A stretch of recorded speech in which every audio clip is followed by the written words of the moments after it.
সূরাতুল বাকারার 43 নম্বর আয়াত তেলাওয়াত করা হয়েছে। এই আয়াতে আল্লাহ রাব্বুল আলামিন তিনটা আদেশ দিয়েছেন। ওয়া আকিমুস সালাত, নামাজ কায়েম করো, ওয়া আতুজ যাকাত, যাকাত দাও, ওয়ারকাউ মা'আর রাকিঈন, রুকুকারীদের সাথে রুকু করো। আকিমুস সালাত, নামাজ কায়েম করো, এটা হলো শারীরিক ইবাদত। ওয়া আতুজ যাকাত, যাকাত দাও, এটা হলো মালি ইবাদত, অর্থনৈতিক ইবাদত। ওয়ারকাউ মা'আর রাকিঈন, রুকুকারীদের সাথে রুকু করো। এর মাধ্যমে আল্লাহ রাব্বুল আলামিন জামাতে নামাজ পড়ার আদেশ করতেছেন। রুকুকারীদের সাথে রুকু করো। তো রুকুকারী কোথায় পাওয়া যায়? আপনি একাকী নামাজ পড়লে কি রুকুকারী পাবেন না? তো জামাতের সহিত নামাজ পড়লে আপনি রুকুকারী আপনি পাবেন। আকিমুস সালাত, নামাজ কায়েম করো। নামাজ পড়ো, এই কথা কোরআনুল কারীমে কোথাও বলা হয় নাই, বলা হয়েছে নামাজ কায়েম করো। তো এই কায়েম করার অর্থ কি? নামাজ কায়েম করো এর 6টা ব্যাখ্যা। এক নাম্বার ব্যাখ্যা, আল মুহাফাজাতু আলা শুরুতিস সালাহ। নামাজ কায়েম করো এর এক নাম্বার ব্যাখ্যা হলো আল মুহাফাজাতু আলা শুরুতিস সালাহ। নামাজের পূর্বে, নামাজের দাঁড়ানোর পূর্বে কিছু শর্ত আছে, আবার নামাজের দাঁড়ানোর পরে কিছু শর্ত আছে। এই শর্তগুলির প্রতি যত্নবান হওয়া। তো নামাজে দাঁড়ানোর পূর্বে কি শর্ত? শরীর পাক করা। যেমন আল্লাহ রাব্বুল আলামিন কোরআনুল কারীমে নির্দেশ দিয়েছেন, ইয়া আইয়ুহাল্লাযীনা আমানু ইযা কুমতুম ইলাস সালাত, যখন তোমরা নামাজ পড়ার জন্য ইচ্ছা করবে, ফাগসিলু ওয়ুজুহাকুম ওয়া আইদিয়াকুম ওয়া আরজুলাকুম ইলাল মারাফিক ওয়ামসাহু বিরুউসিকুম, মুখ ধুয়ে নাও, উভয় হাত ধুয়ে নাও, উভয় পা ধুয়ে নাও, মাথা মাসাজ করে নাও। এটা হচ্ছে শরীর পাক করা। শরীর পাক করার পরে তারপরে আসে হচ্ছে কাপড় পাক করা। এটারও নির্দেশ আল্লাহ রাব্বুল আলামিন কোরআনে দিয়ে দিলেন, ওয়াসিয়াবাকা ফাতাহির, আপনার কাপড়কে আপনি পবিত্র করুন। শরীর পাক, কাপড় পাক। তারপরে হলো নামাজের জায়গা পাক। যে জায়গায় দাঁড়িয়ে নামাজ পড়বে, নামাজের ওই জায়গাটা কি হওয়া? পবিত্র হওয়া। রাসূলুল্লাহ সাল্লাল্লাহু আলাইহি ওয়াসাল্লাম বলেন যে অন্যান্য উম্মতের চাইতে, অন্যান্য নবীদের চাইতে আমাকে যে কয়টা বিষয়ে প্রাধান্য দেওয়া হয়েছে, বৈশিষ্ট্য মণ্ডিত করা হয়েছে, এর মধ্যে একটা হলো জুইলাত লিয়াল আরদু মাসজিদান ওয়া তাহুরা। সারা দুনিয়াকে আল্লাহ তাআলা আমার জন্য মসজিদ বানিয়ে দিয়েছেন। সারা দুনিয়ার যে কোনো জায়গায় যদি দেখি যে যেই জমিন, ওই জমিনে দৃশ্যমান কোনো নাপাকি যদি আমার সামনে না থাকে, ওই জায়গাটাকে আমি মসজিদ বানিয়ে নিতে পারি। বাস আল্লাহু আকবার বলে আমি সেখানে দাঁড়িয়ে যেতে পারতাম, এতে আমার কোনো ধরনের কোনো অসুবিধা নেই। এরপরে হলো সতর টাকা। সতর টাকা রাসূলুল্লাহ সাল্লাল্লাহু আলাইহি ওয়াসাল্লাম কোরআনুল কারীম, আল্লাহ তাআলা কোরআনে বলেন, ইয়া বনি আদম খুযু যিনাতাকুম, হে বনি আদম, তোমরা যখন মসজিদে আসবে তখন তোমরা সৌন্দর্য ধারণ করো, ভালো পোশাক পরো, ভালো কাপড় চোপড় পরো, কেমন ইত্যাদি করো, মসজিদে সুন্দরভাবে তোমরা আসো। এরপরে হলো কিবলামুখী হওয়া। এগুলি সব হচ্ছে নামাজের আগ মুহূর্তের সব কর্মকাণ্ড। কিবলামুখী হওয়া। আল্লাহ তাআলা বলেন, ওয়া মিন হাইসু খারাজতা ফাওয়াল্লি ওয়াজহাকা শাতরাল মাসজিদিল হারাম, মসজিদে হারামের দিকে আপনি যেখানেই থাকেন না কেন, আপনি মসজিদে হারামের দিকে ফিরেন। তো এর মাধ্যমে কিবলামুখী হয়ে যাবেন। তারপরে হলো সময় মতো নামাজ পড়া। ইন্নাস সালাতা কানাত আলাল মুমিনিনা কিতাবাম মাওকুতা, আল্লাহ পাক রব্বুল আলামিন আমাদের উপর নামাজকে সময় মতো ফরজ করেছেন। এই জায়গাতে আমাদের বড় দুর্বলতা। আর এখানে যারা আছেন আলহামদুলিল্লাহ আপনাদের অনেক যত্ন আছে। সময় মতো নামাজ পড়া। রাসূলুল্লাহ সাল্লাল্লাহু আলাইহি ওয়াসাল্লামকে এক ব্যক্তি এসে জিজ্ঞাসা করলেন, ইয়া রাসূলুল্লাহ, যে ইসলামের মধ্যে আইয়ুল আমালি আহাব্বু ইলাল্লাহ, ইসলামের মধ্যে কোন কাজটা সবচেয়ে বেশি প্রিয়? আল্লাহর নবী বললেন, as-সালাতু আলা ওয়াক্তিহা, সময় মতো নামাজ পড়া। আর বাসা বাড়িতে আমাদের এই জিনিসটাতে অবহেলা বেশি। সময় মতো নামাজ, জোহরের নামাজ খামাখা 3টা বাজে ওনারা পড়বে, 3টা, 2টা, 2:30 এভাবে ওনাদের সময়টা পার হয়ে যায়।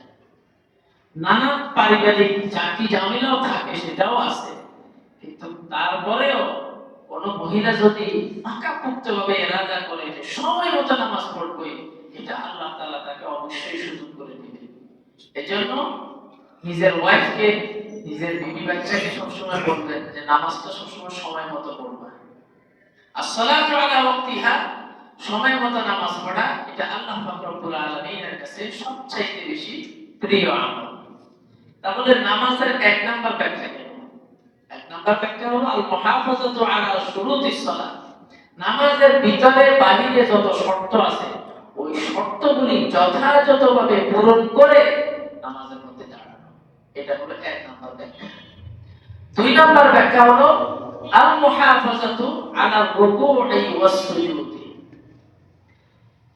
ধীরস্থিরভাবে রুকু এবং সিজদা করা। ইকামাতুস সালাত ব্যাখ্যা বলতেছি, ধীরস্থিরভাবে রুকু এবং সিজদা করা। রাসূলুল্লাহ সাল্লাল্লাহু আলাইহি ওয়াসাল্লাম মসজিদে নববীতে বসে, আবু হুরায়রার বর্ণনা, এক ব্যক্তি আসছে, দাখালাল মসজিদে, মসজিদে প্রবেশ করলেন। ফাদাখালা রাজুলুন ফাসাল্লা, এসে মসজিদে সে নামাজ পড়ছে। নামাজ পড়ে আল্লাহর নবী যেহেতু মসজিদে বসে, যে ইয়া রাসূলুল্লাহ আসসালামু আলাইকুম ওয়া রাহমাতুল্লাহ সালাম দিয়েছেন। আল্লাহর নবী বলেন, ইরজি ফাসাল্লি ফা ইন্নাকা লাম তুসাল্লি, তুমি চলে যাও, যাও আবার নামাজ পড়ো, তোমার নামাজ হয় নাই। এরপর সে আবার গেছে, যাইয়া নামাজ পড়ছে, পড়ে আবার আসছে। আল্লাহর নবী বলেন, ইরজি ফাসাল্লি ফা ইন্নাকা লাম তুসাল্লি, তুমি যাও, তোমার নামাজ হয় নাই। আবার সে গেছে, গিয়ে আবার নামাজ পড়ছে, নামাজ পড়ে আবার আসছে। আল্লাহর নবী বলেন, ইরজি ফাসাল্লি ফা ইন্নাকা লাম তুসাল্লি।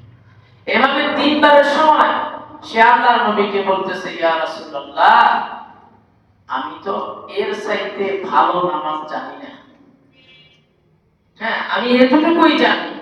তখন রাসূলুল্লাহ সাল্লাল্লাহু আলাইহি ওয়াসাল্লাম তাকে বললেন, ইজা কুমতা ইলাস সালাত, যখন তুমি নামাজের জন্য দাঁড়াবে, সুম্মা ইকরা মা তায়াসসারা মা'আকা মিনাল কুরআন, কোরআনের যে অংশ তোমার জন্য তেলাওয়াত করা সহজ হয় সেটা তেলাওয়াত করবে। সুম্মা ইরকা, রুকু করবে, হাত্তা তাতমাইন্না রাকিআন, রুকু করবে, রুকু থেকে তুমি রুকুটা করার পরে রুকু থেকে স্থির হয়ে তুমি দাঁড়াবে। আমাদের মুসল্লিদের অবস্থা দেখেন, অনেকে রুকু করে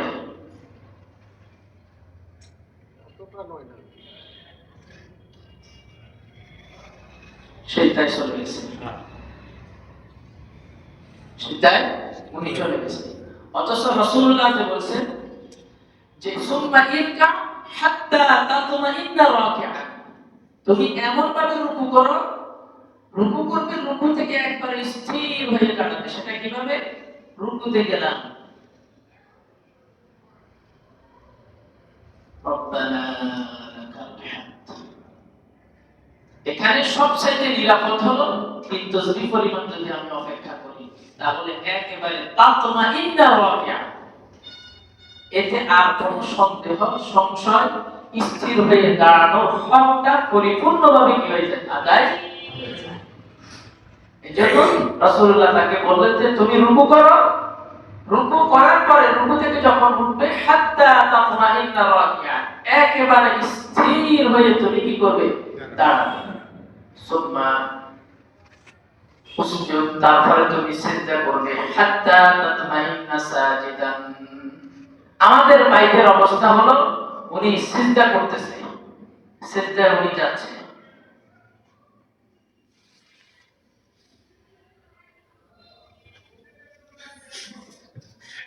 বেশিরভাগ ভাইদের এই অবস্থা, বেশিরভাগ ভাইদের এই অবস্থা।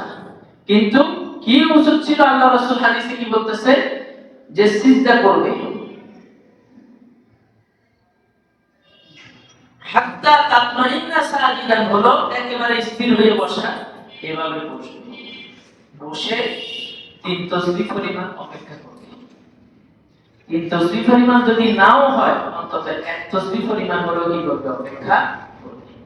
আরো উত্তম হয় যে 2 সিজদার মাঝখানে একটা দোয়া আছে, সেই দোয়াটা যদি কি করতে পারে? পড়তে পারে। সেই দোয়াটা কি কারণ মুখস্থ আছে? বলেন তো। আল্লাহুম্মা ইগফিরলি ওয়ারহামনি। কেমন? এই এখানে 7টা কথা আছে। কয়টা কথা? তো সাধারণত ফরজ নামাজের মধ্যে আপনাকে এইভাবে সময়টা দেওয়া হয় না। 7টা কথা বলার সময় আপনি পারেন না। যখন আপনি নফল নামাজ পড়বেন তখন আপনি এইভাবে স্টেপ নিতে পারেন। একবার আপনার মনের মতো করে স্থির হয়ে বসে ওই দোয়াটা আপনি করতে পারেন। ওই দোয়াটাতে আপনি আল্লাহর কাছে 7টা জিনিস চেয়ে ফেলবেন। আর নামাজের মধ্যে চাইলে আল্লাহ পাক রব্বুল আলামিন সবচেয়ে বেশি কি করবেন? কবুল করবেন। তাহলে হাত্তা তাতমাইন্না সাজিদা, একেবারে স্থির হয়ে কি করতে হবে? সিজদা করতে হবে। এটার নাম হলো ইকামাতুস সালাহ। একেবারে স্থির হয়ে রুকু থেকে দাঁড়াতে হবে সোজা, এটার নাম হলো ইকামাতুস সালাহ। এখন আল্লাহ পাক রব্বুল আলামিন যে বলেছেন নামাজ কায়েম করো, এই জায়গাতে আমাদের মুসল্লিয়ানে কেরাম আমাদের কত যে গাফলা, কত যে ত্রুটি, কোনদিন আমরা চিন্তা করি না। হ্যাঁ, এখানে আরেকটা মাসালা বলে রাখি, বয়স্ক মানুষ যারা আছেন তাদের যদি কোমরে সমস্যা থাকে, পিঠে সমস্যা থাকে, সেটা ভিন্ন মাসালা। কিন্তু যতদিন পর্যন্ত আপনি সোজা হয়ে দাঁড়ানোর সক্ষমতা আছে, যতদিন পর্যন্ত আপনি এক সিজদা দিয়ে সোজা হয়ে বসার সক্ষমতা আছে, যতটুকু আপনার সক্ষমতা আছে সোজা হয়ে বসা, অতদিন পর্যন্ত আপনি তো ওইভাবেই আপনাকে রুকু করতে হবে। না হয় আল্লাহ নবী যে বলেছেন ইরজি ফাসাল্লি ফাইন্নাকা লাম তুসাল্লি, তুমি যাও, তোমার নামাজ হয় নাই, সুতরাং আপনি যদি এইভাবে রুকু সিজদা করেন আপনারও ইকামাতুস সালাহ হবে না, আপনারও নামাজ হবে না। তা আমাদের হালাত, আমাদের প্রত্যেকের হালাত আমরা একটু চিন্তা করি। আল্লাহ যে বলেছেন ইকামাতুস সালাহ, নামাজ কায়েম করো, এই কায়েম করার মানে হলো রুকু সিজদা একটি ধীরস্থির ভাবে করা।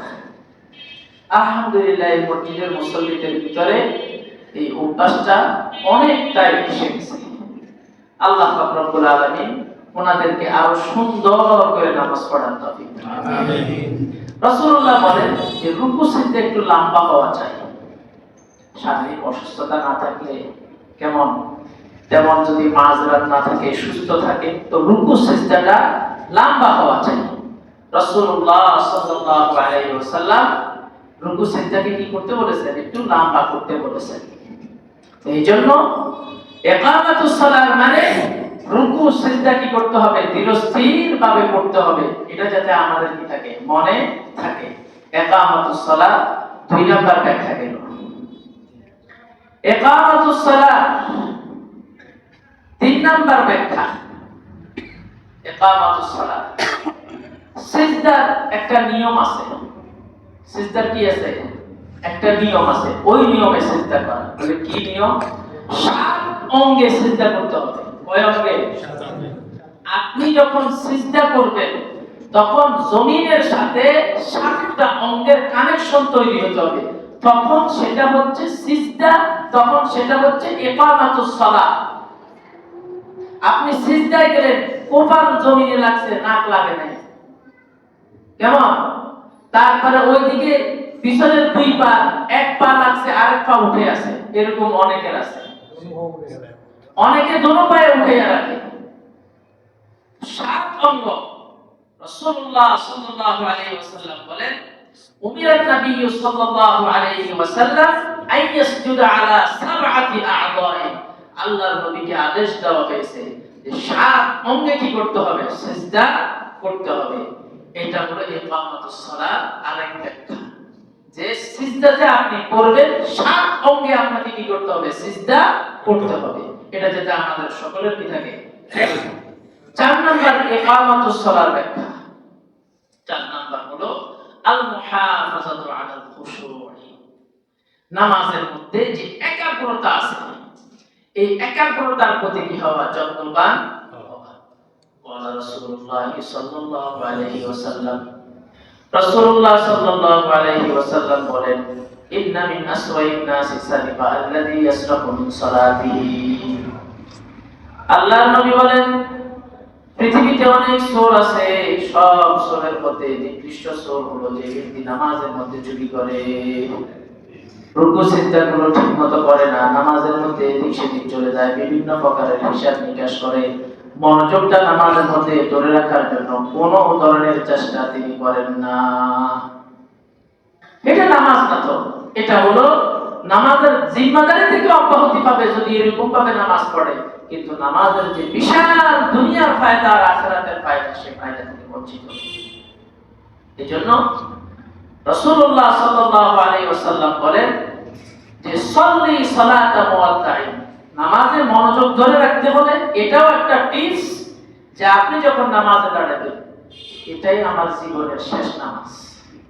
আপনাকে যদি বলা হয় যে এই ইমাম সাহেব, এই 5 মিনিট পরে আপনি কিন্তু মারা যাবেন, এই যে আজরাইল এসে দাঁড়িয়ে আছে, এখন এই 5 মিনিটের ভিতরে আপনাকে 2 রাকাত নামাজ পড়ার সুযোগ দেওয়া হবে, তাহলে এই নামাজটা কেমন নামাজ হবে? তখন কি আর মনোযোগ কোন দিকে যাবে? এই জন্য রাসূলুল্লাহ বলেন সাল্লি সালাতা মুওয়াত্তাইন, নামাজে মনোযোগ ধরে রাখার এটাও একটা টিপস যে যখন নামাজে দাঁড়াবে, আল্লাহ হতে পারে এশারের নামাজটাই আবু বকর মসজিদে আমার শেষ নামাজ, ফজরের মাইকে বলবে যে অমুক ব্যক্তি মারা গেছে, আপনারা সকলে অমুক টাইমে জানাজায় আসেন। এইভাবে নামাজ পড়া, তাহলে এইভাবে নামাজ পড়লে নামাজের মধ্যে মনোযোগটা কি করতে পারবে? ধরে রাখতে পারবে। এবং মনোযোগ যদি বাহিরে চলেও যায়, আবার নিয়ে আসা। হাদিসে জিবরিলের ভিতরে বলা হয়েছে যে নামাজের মধ্যে মনোযোগ ধরে রাখার আরো একটা টিপস হলো যে আনতা আবুদাল্লাহ কান্নাকা তারা, তুমি এমন ভাবে নামাজ পড়ো যে তুমি আল্লাহ তাআলাকে দেখতেছো। ফাইলাম তাকুন তারাহু ফাইন্নাহু ইয়ারা, যদি তুমি আল্লাহ তাআলাকে না দেখো তাহলে এটা মনে করো যে আল্লাহ কিন্তু আমাকে দেখতেছে। পুরা দাঁড়াচ্ছেন নামাজে, আল্লাহ আমাকে দেখতেছে, নামাজ শেষ করা পর্যন্ত এই কল্পনা করতে থাকেন যে আল্লাহ আমাকে দেখতেছে, আল্লাহ আমাকে দেখতেছে, আল্লাহ আমাকে দেখতেছে, আল্লাহ আমাকে দেখতেছে। তখন নামাজের মধ্যে আপনার মনোযোগ থাকবে। তো আল্লাহ রব্বুল আলামিন নামাজের খুশু যেটা আছে, এটার সুবিধা আমাদেরকে নামাজ পড়ার তৌফিক দান করুন। 5 নাম্বার ব্যাখ্যা ইকামাতুস সালাত। 5 নাম্বার ব্যাখ্যা হলো পরিবারের মধ্যে নামাজ কায়েম করা। আল্লাহ তাআলা বলেন ওয়া'মুর আহলাকা বিস-সালাত, আপনি আপনার পরিবারকে নামাজের আদেশ করেন। ওয়াসতাবির আলাইহা, এই আদেশের উপরে আপনি অটল থাকেন।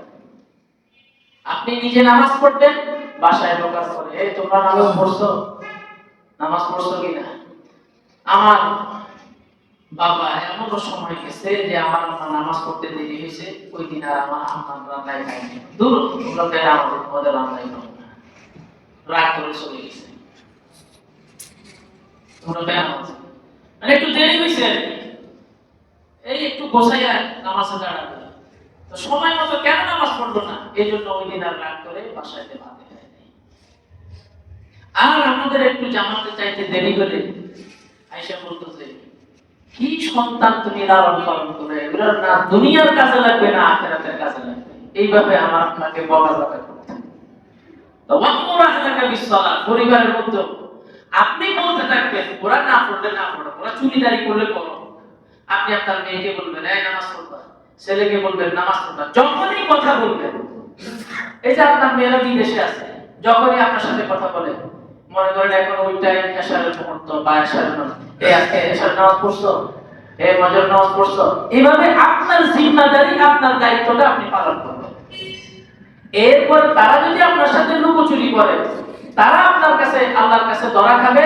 আর আপনি এইভাবে খোঁজ খবর নিয়ে, এইভাবে আদেশ দিয়া আপনি ইকামাতুস সালাত করবেন। ইকামাতুস সালাত আরেক ব্যাখ্যা পরিবারে কি করা? নামাজ কায়েম করা। ওরা না পড়ুক, ওরা চুরি করুক, হ্যাঁ আব্বা পড়ছি কিন্তু আসলে পড়ে নাই, ওরা এই কাজ করুক, কিন্তু আপনি আপনারটা করতে থাকেন। আপনি বলবেন যে নামাজ পড়ছো, ওরা হয়তো পড়ে নাই কিন্তু আপনাকে বলবে যে হ্যাঁ পড়ছি আপনার ভয়ে। এটা ওরা করতে থাকে, কিন্তু আপনার জিম্মাদারি, আপনার দ্বারা পরিবারে ইমামাতুস সালাত ওইটা কি হয়ে যাবে? হয়ে যাবে। 6 নাম্বার হলো সমাজে রাষ্ট্রে নামাজ কায়েম করা। এটা কিভাবে হবে? ফিডাফিডি কইরা না, হ্যাঁ একবারে ক্ষমতায় বসে আজকে থেকে নামাজ পড়া না পড়লে একবারে কান টান সব ফাড়িয়ে যাবে এভাবে। সৌদি আরব গেলে আপনি দেখবেন সৌদি আরবে এই জিনিসটা ওরা করে রাখছে। যেমন কিভাবে? ওরা প্রত্যেক এলাকা ভিত্তিক, মনে করেন এটা মদিনাবাদ, এখানে কিছু দায়ী আছে, ওনাদের কাজ হচ্ছে নামাজের টাইম যখন হয় তখন মানুষের কাছে কাছে যায় বলে ইয়া আল্লাহ আসসালাহ আসসালাহ আসসালাহ। আপনারা হয়তো দেখেছেন বিভিন্ন মদিনা, মক্কা মদিনার মার্কেটে হ্যাঁ নামাজের দিকে ডাকতে থাকে। হ্যাঁ এমন লোক নিয়োগ করে যে লোকগুলাকে সবাই শ্রদ্ধা করে, এলাকার গণ্যমান্য আলেম। একজন গণ্যমান্য আলেম গেলে স্মরণের লজ্জায় সে দোকান শাটা ফালাই। এইভাবে ডাকাডাকি করতে থাকে নামাজের টাইমে। দেখা গেছে ওই দায়ীদের ডাকাডাকির কারণে হ্যাঁ সকলের দোকানপাট বন্ধ করে নামাজের মধ্যে চলে আসে। সৌদি আরব এভাবে সারা দেশে এইভাবে তারা দায়ী নিয়োগ করে রাখছে। বাস বুঝাইয়া সুঝাইয়া বিভিন্ন ভাবে তাদেরকে নামাজের দিকে কি করা? নিয়ে আসা। সমাজে নামাজ কায়েম করা। কেমন? আমরা যদিও টুকটাক করি, তাবলীগওয়ালা ভাইয়েরা কিন্তু অনেক ভাইয়ের মসজিদে নিয়ে আসে। দেখবেন ওনারা যে আসরের পরে বসে অনেকে ওনাদেরকে দেখতে পারে না, বকাঝকা করে। বকাঝকা করে না, আপনার কাছে ওনাদের কিছু ভালো না দেখতে পারে, কিন্তু দেখবেন আসরের পরে বের হয় মাগরিবের নামাজ একবার না হলে ৬০ বছর কিন্তু ধরে লয়ে, ঠিক কি না? ৬০ বছর কিন্তু ধরে লয়ে আইনা এদেরকে মাগরিব নামাজ পড়াবে, তারপরে কিছু গান শোনাবে, তারপরে কিছু খাওয়াই টাওয়াই দিয়ে চলে যায়। দেখা গেছে এইভাবে আস্তে আস্তে হঠাৎ করে সে নামাজি হয়ে যায়। তো সমাজে রাষ্ট্রে নামাজ কায়েম করা, একে অপরকে নামাজের দাওয়াত দেওয়া, হ্যাঁ নামাজের দিকে ডাকতে থাকা, এইভাবে ইকামাতুস সালাত, নামাজের 6টা ব্যাখ্যা। আল্লাহ রব্বুল আলামিন আমাদেরকে ইকামাতুস সালাত আরো একটা ব্যাখ্যা আছে। এটা কি? নামাজে যখন আপনি দাঁড়াবেন, সেটা হচ্ছে ইবনে কাসির সহ অনেকগুলা তাফসীরে ধরছে যে আপনি নামাজের ফরজ, ওয়াজিব, সুন্নাত, মুস্তাহাব সবগুলি পালন করে আপনি কি করবেন? নামাজ পড়বেন। এটার নাম বলে ইকামাতুস সালাত। তাহলে এখন আপনার নামাজে সুন্নাত ছুটে যাচ্ছে, মুস্তাহাব ছুটে যাচ্ছে, আপনার ইকামাতুস সালাত পূর্ণাঙ্গ হচ্ছে না। নামাজ জিম্মাদারি আদায় হয়ে যাচ্ছে, কিন্তু ইকামাতুস সালাত পূর্ণাঙ্গভাবে হচ্ছে না।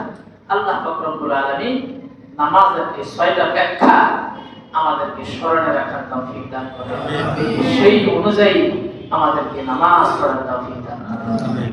রাসূলুল্লাহ বলেন, শেষ জামানায় এমন একটা সময় আসবে তখন সারা মসজিদ খুঁজেও একজন খুশু সহিত নামাজ পড়তেছে একজন মুসল্লি খুঁজে পাওয়া যাবে, এমনকি ইমাম পর্যন্ত খুঁজে পাওয়া যাবে।